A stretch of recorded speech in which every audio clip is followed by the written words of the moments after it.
سیدنا غوث العظم رضی اللہ تعالیٰ عنہ سے بڑی قوی اور قریبی نسبت حاصل کرنے کے لیے یہ قصیدہ غوثیہ بڑا مجرب نسخہ ہے۔ اولیاء کرام قصیدہ غوثیہ کا ورد کرتے ہیں، قصیدہ غوثیہ کا ورد کرتے ہیں اور حضور سیدنا غوث العظم رضی اللہ تعالیٰ عنہ کی بارگاہ سے نسبت حاصل کرتے ہیں۔ مجھے بائی دی وے ایک واقعہ یاد آ گیا۔ میرے استاد تھے جب میں پنجاب یونیورسٹی میں پڑھتا تھا ایم اے میں، تو اسلامی فلسفہ کے استاد تھے میرے پروفیسر ڈاکٹر برہان احمد فاروقی، نامور اسلامی فلسفی اور مفکر ہوئے۔ یہ بات انہوں نے مجھے سنائی اور ذاتی مشاہدہ سنایا۔ وہ بیعت تھے اور ویسے حضور بابا فرید الدین گنج شکر رضی اللہ تعالیٰ عنہ کی اولاد میں سے تھے، نسباً فریدی تھے، اور ان کی نسبت روحانیت میں طریقت میں سلسلہ نقشبندیہ کے ایک بزرگ تھے حضرت خواجہ منہاج الدین، انڈیا میں ان سے تھی۔ انہوں نے یہ واقعہ مجھے سنایا چشمدید، کہنے لگے کہ میں کسی وقت وہ جب انڈیا سے لاہور آ کے سیٹل ہوئے، کہنے لگے کہ میں دریائے راوی کے کنارے گیا، دریائے راوی کے کنارے گیا اپنے کسی کام یا کسی ریاضت اور مجاہدے کے لیے یا سیر و تفریح کے لیے۔ انہوں نے دیکھا، بتایا کہ ایک فقیر وہاں بیٹھا تھا دریائے راوی کے کنارے۔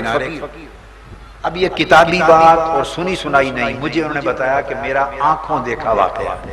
ایک فقیر بیٹھا تھا، وہ کچھ ورد وظیفہ کر رہا تھا، دل میں پڑھ رہا تھا۔ میں بس اس کے پیچھے ہو کے کھڑا ہو گیا، دیکھتا رہا۔ اس کے بعد وہ اپنا وظیفہ مکمل کر چکا تو ایک جلال کی کیفیت میں آیا، تو آپ نے فرمایا کہ وہ اپنی یہ انگلی کرتا تھا دریائے راوی کی طرف اور اس طرح ہاتھ اٹھاتا تھا، اس طرح ہاتھ اٹھاتا تھا، تو جہاں تک اس کا ہاتھ اور انگلی کا نشان جاتا تھا دریائے راوی کی لہر اسی طرح اٹھ کر ہوا میں معلق ہو جاتی تھی۔ اس کے ہاتھ کے ساتھ لہر دریا کی اٹھ جاتی تھی، پھر جب انگلی نیچے کرتا تھا تو وہ دریا کی لہر نیچے آ جاتی، پھر ہاتھ اٹھاتا انگلی اور پانی مسخر ہو کے اس کی انگلی کے ساتھ ہوا میں اٹھ جاتا، پھر نیچے۔ میں نے دیکھا کہ وہ متعدد بار اس طرح دریا کی لہروں کو اپنے ہاتھ میں قابو کر کے اچھالتا رہا، گراتا رہا۔ جب وہ فارغ ہو گیا اس مشغلے سے تو میں نے اس کے قریب ہو کے پوچھا کہ آپ کیا پڑھتے ہیں جس سے دریا کی لہریں آپ کے تابع ہو گئی ہیں؟ دریا کی لہریں کیا پڑھتے ہیں؟ اس نے مجھے بتایا، میرے کان میں قصیدہ غوثیہ پڑھا، قصیدہ غوثیہ، اور اس کا انہوں نے بتایا مجھے وہ شعر یاد نہیں رہا، فلاں شعر، کہ اس شعر کا یہ وظیفہ کرتا ہوں، یہ اس شعر کا تصرف ہے کہ دریائے راوی کی لاوی کی لہریں میرے ہاتھ کے تابع۔